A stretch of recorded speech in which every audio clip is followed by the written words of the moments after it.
Tahukah kamu apa yang membedakan kopi pahit tanpa gula dan kopi manis tanpa pahit? Peminat kopi pahit pastinya akan lebih terbiasa merasakan pahitnya kopi. Dan pastinya kamu sudah tahu itu. Tapi yang menarik ini sob, bagi peminat kopi manis ya, pastinya kelak akan merasakan pahitnya, getirnya diabetes. Sekalipun mereka tahu, mereka sadari, ya mereka tetap melakukannya. Sobat, coba maknai kalimat tadi ini lebih dalam.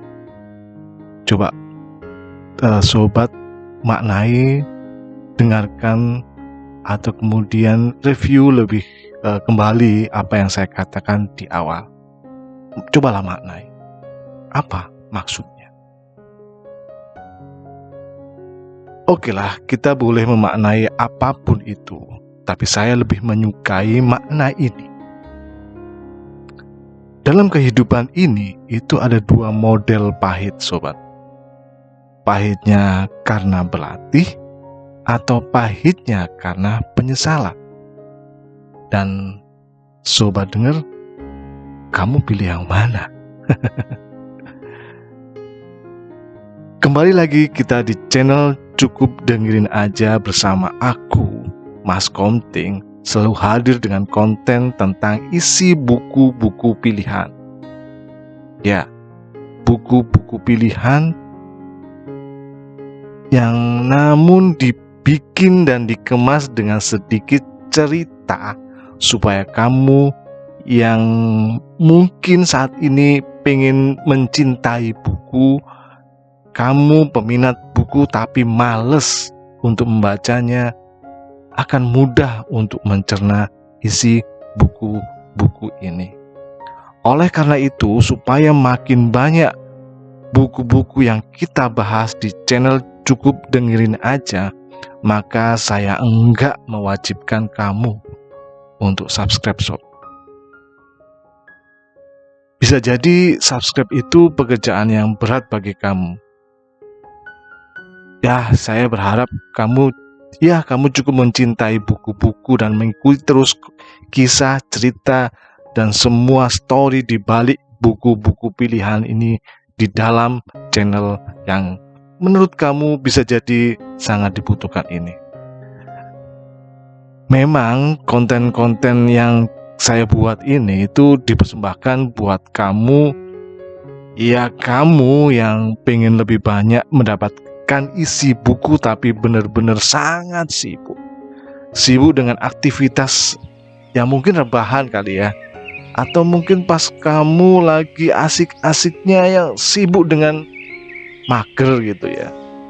Atau kamu yang sibuk banget karena lagi pengen menikmati ya liburan dengan surganya kemalasan dunia ini. Bisa jadi kamu yang lagi sibuk atau mungkin beraktivitas di jalan sambil nyetir mobil atau mungkin apapun itu. Coba nikmatin saja konten Cukup Dengerin ini saja. Dan supaya memastikan konten ini benar-benar meresap dan mudah dicerna dalam pikiran, otak gitu ya.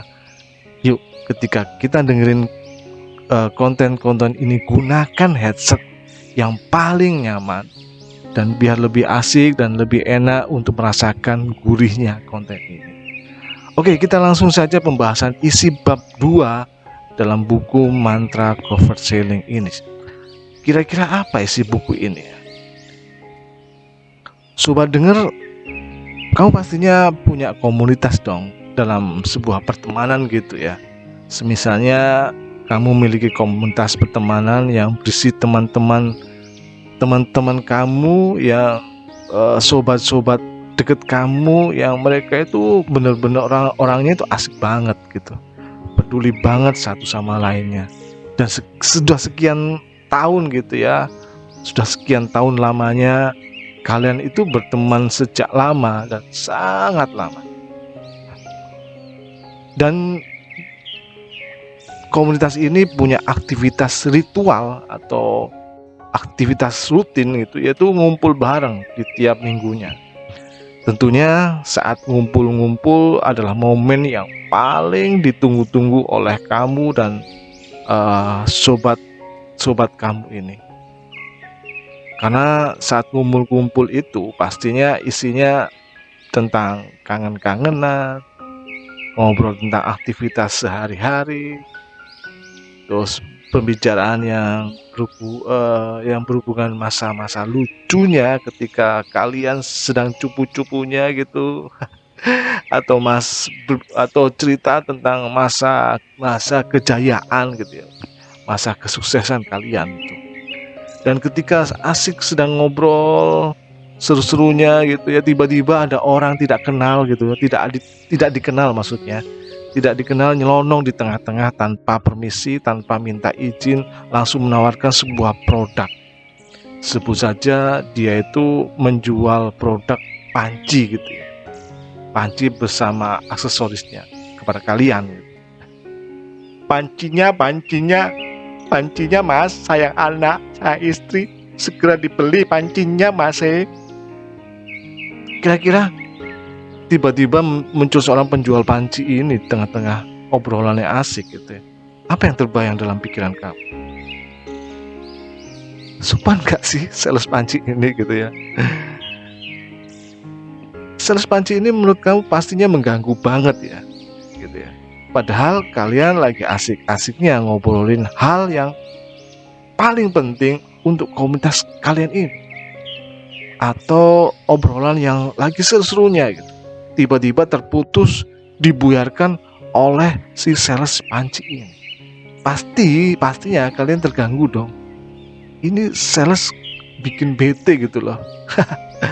Kemudian dengan segala hormat itu kamu berinisiatif meminta sales panci ini untuk pindah tempat supaya enggak jualan di dalam komunitas ini.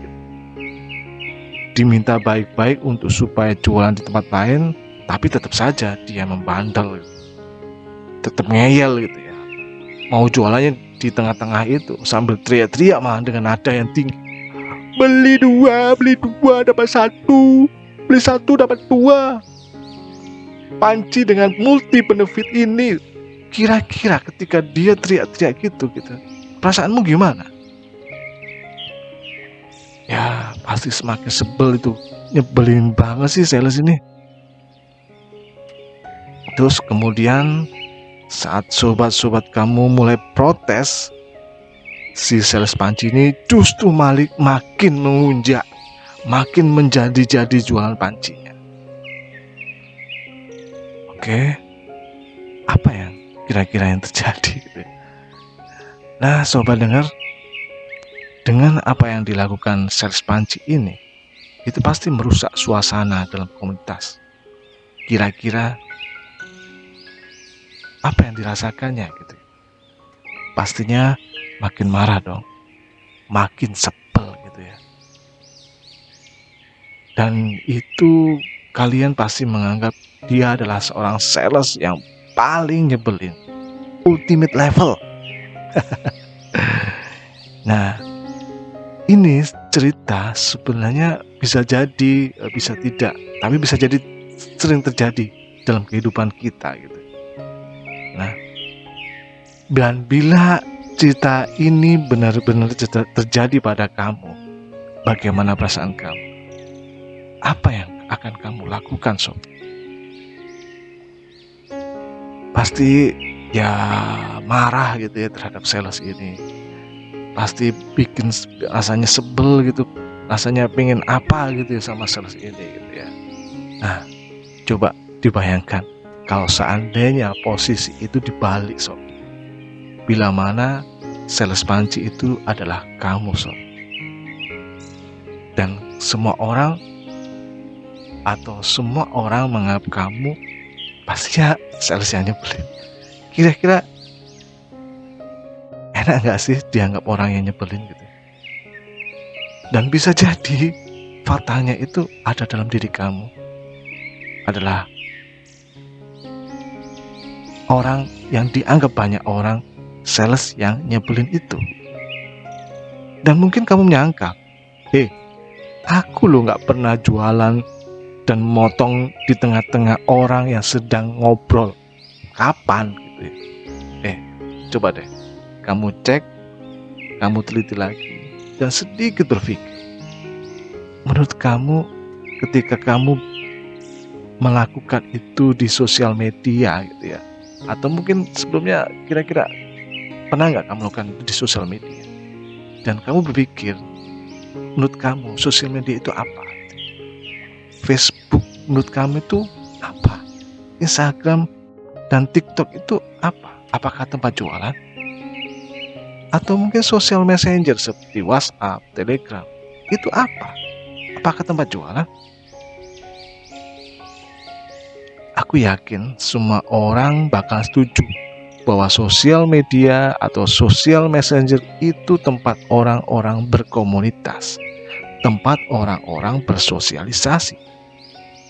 Hanya dalam bentuk platform, tempat kita ngobrol, tempat berbagi pengetahuan, berbagi informasi yang tujuannya sama, yaitu bersosialisasi dan berkomunitas. Coba deh kamu sadari dan ingat-ingat sudah berapa banyak broadcast di sosial media, di sosmed, di sosial messenger yang kamu lakukan. Atau mungkin postingan-postingan kamu di sosial media gitu ya, yang tiba-tiba ngasih penawaran. Nah, coba dicek deh, kira-kira berapa sering. Dan saya nggak bilang sebenarnya kamu itu seperti sales yang nyebelin di cerita kita sebelumnya gitu ya.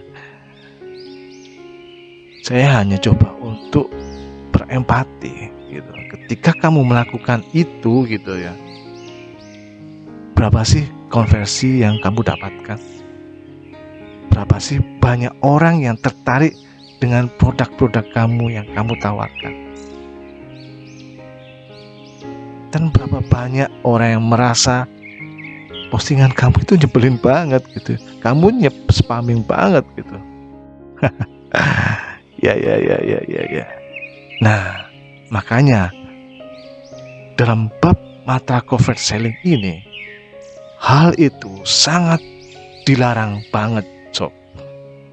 Bukan karena apa-apa, karena memang nggak bikin efek produk kamu itu terkonversi. Produk kamu itu menjadi produk yang laku keras. Dan memang faktanya, cara jualan model seperti ini itu memang sudah terkadung, terlanjur dipakai hampir 90% para penjual, pembisnis, marketer, atau sales kebanyakan. Aku sih sebenarnya nggak menyalahin kalau menggunakan cara model ini tuh sesuatu yang salah, enggak. Tapi karena faktanya memang semua orang nggak pengen dijualin. Itu sih faktanya gitu ya. Dan bagi kamu yang suka posting jualan, broadcast penawaran, atau mungkin menurut kamu sebenarnya broadcast edukasi, Bang. Menurut kamu sih menganggap broadcast edukasi. Coba sedikit berpikirnya itu, cara berpikirnya itu dirubah gitu. Coba sedikit empati lah. Dan bila itu terjadi pada kamu gitu ya, mungkin ya bisa jadi ketika ada broadcast itu ke WhatsApp kamu atau ke grup-grup komunitas kamu yang kamu di dalamnya, kira-kira kamu tertarik membacanya enggak sih? Saya yakin 90% bawah sadar kamu mengatakan itu spamming. 90% lainnya itu juga pasti jarang dibaca. Kecuali orang yang membroadcast ini memiliki otoritas di dalam bawah sadar kamu. Entah itu figuritas atau pakar ilmu yang lagi kamu butuhin. Ya kalau tidak butuhkan pasti diabaikan gitu. Itu 90% pasti mengabaikan seperti itu. So, cara seperti ini, model-model spamming ini ya pasti sangat nyebelin. Maka please, jangan ngelakuin yang nyebelin ini pada semua orang. Oke? Lalu gimana sih caranya supaya kita bisa jualan yang sesuai dengan kaidah mantra cover selling itu? Nah, kita akan bahas, Bob. Alhamdulillahnya aku sudah mulai mempraktekkan cara ini dan itu berhasil. Efeknya berhasil. Dan rahasianya, gimana cara bikin kelepek-kelepek pelanggan yang justru pelanggan kamu itu nggak dicari-cari lagi oleh kamu, tapi dia mengejar-kejar kamu, sob. Dengan harga berapapun produk kamu bakalan tetap dibeli nih, sob. Nah, caranya seperti apa? Nah, ini dalam buku bab 2 mantra cover selling ini itu ada 2 poin. Ada 2 poin besarnya, sob. Bentar ya. Poin yang pertama adalah jangan berusaha memaksakan diri untuk mempengaruhi klien kamu. Kenapa? Ya, kenapa? Karena ini ada risetnya, sob. Ada istilah paradoks persuasi. Adam Galinsky yang mengatakan semakin keras usaha kamu untuk mempengaruhi, semakin kecil pengaruh yang kamu hasilkan. Kalau kamu berusaha memaksakan diri untuk mempengaruhi orang lain, yang makin enggak, ya tentunya dampaknya ya makin enggak terpengaruh orang sebenarnya itu. Nah, iya. Lalu gimana nih supaya klien kita ini terpengaruh? Ya jangan memaksakan untuk mempengaruhi dia gitu. Maka gunakan prinsip yang kedua. Prinsip yang kedua mengatakan untuk mempengaruhi seseorang itu bukan pada apa yang kamu komunikasikan, bukan pada apa yang kamu katakan. Istilahnya begini, untuk mempengaruhi seseorang itu bukan pada kontennya gitu ya, tapi lebih pada, atau lebih tepatnya pada konteksnya, lebih pada bagaimana cara untuk menyampaikannya. Sehingga ketika kamu berhasil menemukan bagaimana caranya, bentuk konteks yang lebih tepat, yakinilah tanpa memberikan penawaran, klien-klien kamu akan klepek-klepek. Enggak lagi kamu tawari, dia sendiri yang akan menawari dirinya untuk membeli produk-produk kamu. Ya, cara ini sudah teruji karena ini hasil riset dan pengalaman juga gitu ya. Sobat dengar, supaya membuat kelepek-kelepek klien kamu, maka lewat jalur cover selling itu memang itu tidaklah mudah, tidaklah instan, butuh praktis, butuh simulasi, butuh pengulangan yang membuat kamu semakin canggih. Seperti video saya di awal yang mengatakan bahwa rasa pahit itu ada 2 model. Pahit karena pelatih atau pahit karena penyesalan. Sebelum kamu merasakan pahitnya penyesalan, persiapkan dahulu merasakan pahitnya, getirnya pelatih. Yuk kita berlatih bagaimana kita membuat kelepek-kelepek klien-klien kita. Saya Mas Komting, nantikan pembahasan buku mantra cover selling di bab-bab berikutnya dalam video di konten channel Cukup Dengerin Aja. Terima kasih.